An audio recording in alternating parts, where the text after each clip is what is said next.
Rowland Howard, you've come out to Australia this year with your band There's Immortal Souls, which of course is new to Australia. 3 segments thereof. 3 segments? Yeah, the 4th segment of the group, Mr. Epic Soundtracks, who refuses to come out to Australia because there's only 3 good things about Australia: the sesame seed bars, the radio, and the all-night television.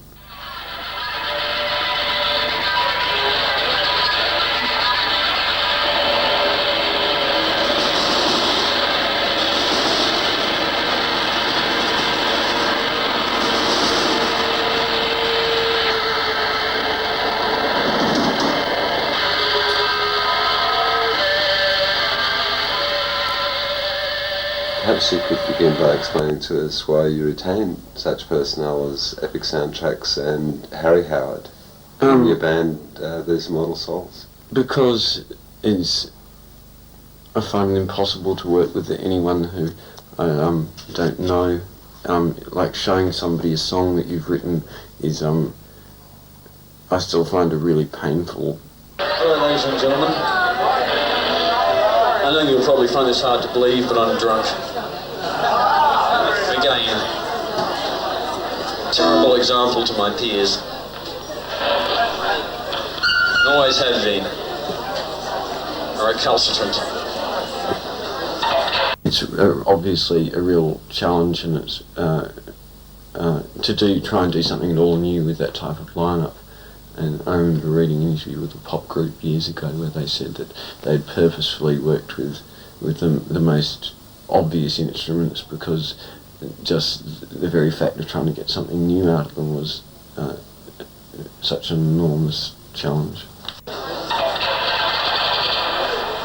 Playing guitar is obviously one of my assets. It's one I'm known for.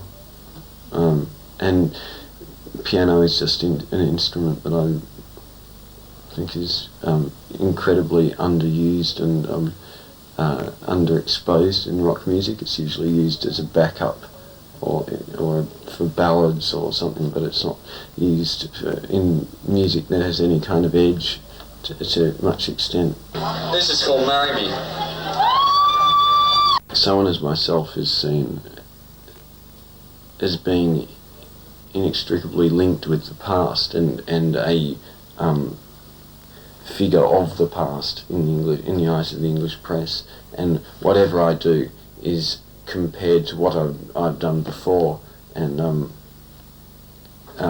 the entire sort of style and school of which I work in is considered to be something that is almost passé. Or in the review of Marry Me in one of the magazines, they said it was so archaic that it should be in a museum. Ready?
compulsory to sit down, or he just draw imps?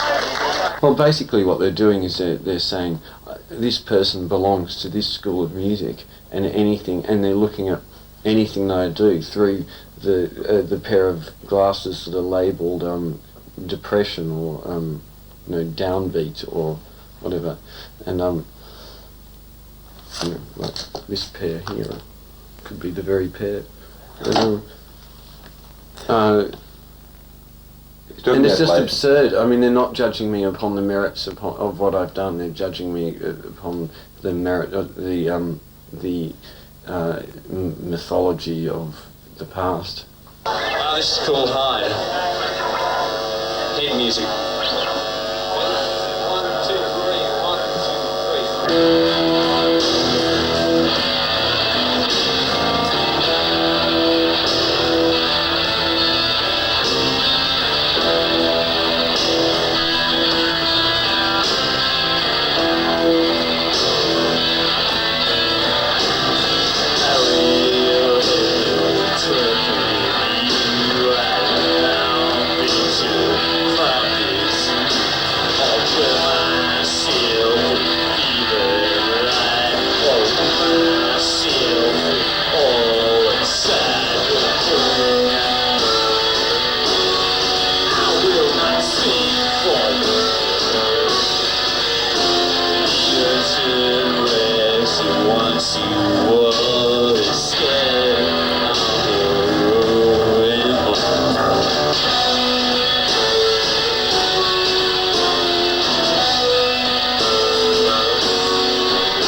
The mythology of the past, in your particular case, happens to be a band, a legendary band, I might add, entitled Birthday Party, who now dead, qualify to be entitled legendary since they made some significant impact. But they were perhaps a band that actually defined a new subcategory, if you must do this stuff with music, which is, of course, has been labelled as Gothic music. Yeah, but I How see much that did as, you ever associate yourself with that label, and what did you make of the perceptions? I thought it was, well, basically, I never associated the group with that at all. I mean, our first record, which is officially in the eyes of the group, Prayers on Fire, the album, The Birthday Party, was The Boys Next Door, basically. The Prayers on Fire is, I mean, as far as I'm concerned, it's really quite sort of light-hearted and sort of jovial, and has moments of absurdity and so forth. And it's also quite, I mean, musically it's quite lively. It's certainly not like really dirge-like, by any means. I never ever, no one in the group ever associated themselves with, for a start, would ever associate themselves with any school of music, or any journalistic category, and certainly that would be one of the last ones that we would have chosen. But I remember when The Bad Seed came out, the EP, The Bad Seed, it was reviewed in Melody Maker as being a really bad attempt at making a Gothic record, which just was like so wide of the mark that it was ridiculous, because I mean, I see that record as being it just sums up to me everything that the Birthday Party ever wanted to achieve, and all the best of what we did achieve, because I don't think it really sounds like anybody else, and it's just stripped down to the barest minimum, so that everything that everybody contributes is absolutely essential, and there's no artistic frills or anything. It's just this really vital record of songs that, even though I didn't write, I wrote a third of one of the music, songs that are just really magnificent songs, I think, in their own right. The way that the Birthday Party were influenced was that things would happen and they would influence us to the extent that we would react against them, because we usually found them to be so lacking in any kind of strength or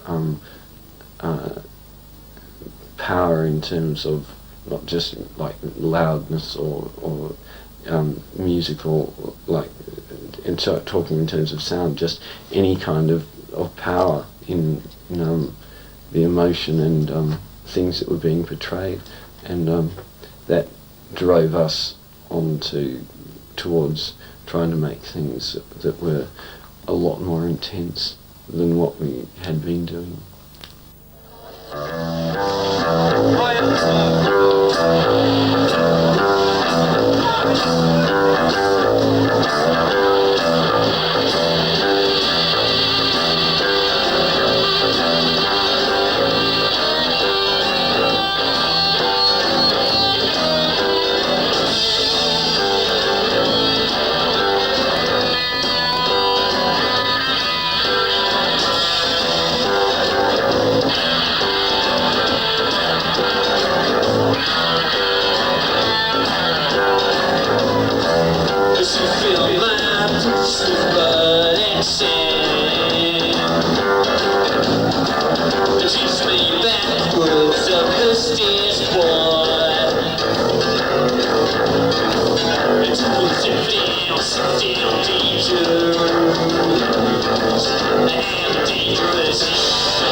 here you are sitting in the back rooms of the Prince of Wales Well, I never in played St here. Kilda, which is really the birthplace of your musical experience, isn't it, Rowland? Oh, Natch. Obviously. Incredibly, Fitzroy Street, obviously the birthplace of my musical, birthright. Well, that's true, because the centre of the Melbourne punk scene or whatever, when you first started playing, was in St Kilda. That's not true. It's totally untrue. When I first moved to St Kilda, there were probably about 2 other people here that, had ever heard a Stooges record. Everybody else was 80 years old and a refugee from Auschwitz. There were always there was always a fairly sort of north and south side of the river scene. After the Young Charleston split up, which was my group with Mr. Ian Olsen, popularly known as Ollie Olsen, and Janine Hall, who played in the Saints for a while, and Jeffrey Wagner, who played in the Laughing Clowns. Everything seemed to divide into 2 camps, and there was very little. There was none whatsoever of friendship between groups from opposing sides of the river, because obviously if you came from this side of the river you were a stuck-up, rich, spoiled brat who deserved to be ostracised and have food thrown at you at parties. Birthday party went for such a long time and went through so many stages that there were times when it was incredibly easy and incredibly enjoyable, times when it was just ludicrously difficult. And with crime it was never very easy. I feel like with this group I have the support of the other people in the group behind me, and to a large extent that they trust me to make the right decisions, and so to a certain extent I have a certain amount of veto power, because just as a singer in any group does, because if the singer in a group is not convinced by an idea, then obviously they're not going to do it sincerely, and it won't come across well, which was a situation I'd run into in the past quite a few times. It's just that now I'm in a position to do it myself. So you don't in any way see confrontation as a positive creative impulse? No, it can make things that are really great and to listen to, but for myself, when I listen to them, I can remember what was going on at the time, and I can remember all the trouble and all the ill feeling and so forth. So it's completely different for me than anyone else. I seem to remember somewhere where you were quoted as saying you only write songs when you're feeling down. Could that be true? Well, what I actually said, and I said this in an interview with you actually quite recently, was that when you're happy, you have no need to become introspective and exercise whatever it is. There's nothing to exercise. Obviously, you don't want to exercise happiness. When you are depressed or in some state of downward mobility, then you you become introspective, or one tends to become introspective, and therefore you have something that you want to get rid of, and vent your spleen upon the paper and so forth. So it's just a lot easier. I mean, it's not easy for me to write songs about things that are incredibly joyous, and it's got a lot to do with the school of music that I've been involved with, I guess, as well. End of answer.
I used to write, as in used to write stories and poems and things, and then I decided that a better way to get things across was to set them to music, so I became a songwriter. And if you're a songwriter and you want anything to appear in public, you have to be in a group. But it was just basically like mucking around with my friends, which was the first thing that I did, and it just went on from there. And as to how it's changed very little, basically. It's just as bad as it always was. I think it's probably like being in like the if you're a rock musician, it's like being the lowest artistic denominator. You're obviously a rock musician because you can't hack it in any other field of art, and this is the general supposition placed upon you by the world of culture, whereas in actual fact I think it's probably about the most powerful field of expression that there is.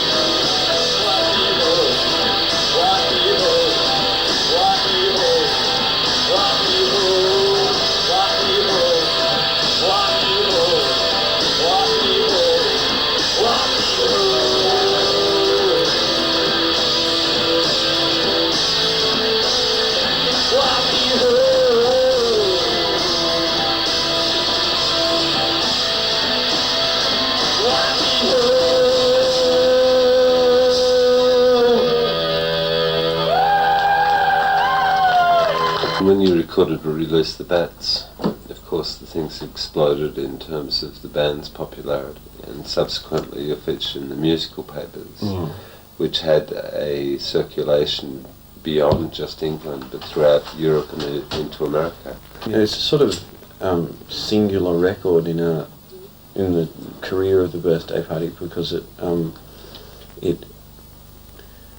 apart from the fact that it was much better recorded than most of the stuff that we did, the actual production and the amount of money spent on it, it just summed up the whole sort of the two sides of the record sum up like the two sides of the group that we had at that time. The A side release, the Bats, summing up the sort of the working with 50s B-grade sort of soundtrack riff sort of things, and the other side summing up the side of the group that was it was like the final note in our more sort of funk influenced music, which sort of started with something like Happy Birthday or one of those songs, Waving My Arms, and that were Boys Next Door songs, and ended basically with Blast Off. Consequently, the Enemy sent this journalist, Barney Hoskins, to America with us when we went there, and he stayed in New York for us for a week. And I myself had always thought that New York would be a fairly sophisticated, blasé sort of place. And we did our first show and got thrown off stage in 10 minutes. And I just thought, oh my God, this is all wrong. I mean, we've been playing in Australian RSLs and, 100 miles out of Sydney, and we don't get thrown off stage. And here we are in New York, and they had the power turned off after 10 minutes. Then we did our next gig. And this is the literal truth. One person came, and that was a Polish girl that I'd met the night before, who I said I'd put on the guest list. And then the next gig we did was at the Ritz, which is this really big mafia-style club.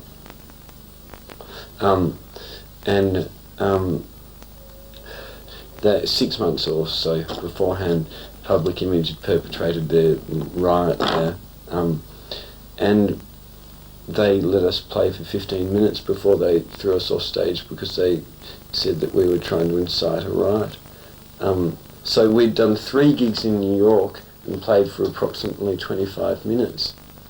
It was really fantastic. I mean, it was just great to have that feeling that you were capable of upsetting people so much that they were going to, particularly in New York of all places, that they would throw you off stage and then escort you out of the club. And when I asked them why they needed so many people to escort us out of the club, they said that because they were worried that we might do some damage to their patrons on the way out. I mean, which is obviously just laughable. There weren't actually that many people there at the fourth New York gig, but there were a lot of very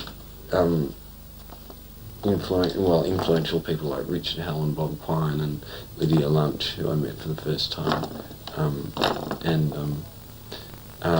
just people like that who carried a lot of weight in particular circles, and continued to spread the word about the group, but so that by the time we reached like Chicago or LA, we were playing to really packed clubs because these people had rung up their friends in respective cities and gathered their alumni about them and turned up at our shows. And so it ended up being a really successful tour in terms of the amount of people that we reached. But basically, it was a very successful tour because it got us a big feature, a 3-page feature in the NME or something, about this gig where we were thrown off stage despite the fact that the journalists slept through it, and gave us a reputation for being something of a group that was really unpredictable and wild. And we came back here and were playing to audiences that were 5 times bigger than anything we'd ever played to before. We'd only been away for 8 months or something, first time. And the second time we came back, we were playing to people who looked like they might sort of have day jobs as plumbers and things like that. And I was thinking, this is extraordinary. What's going on? We've actually reached the common man on the street. It was really bizarre.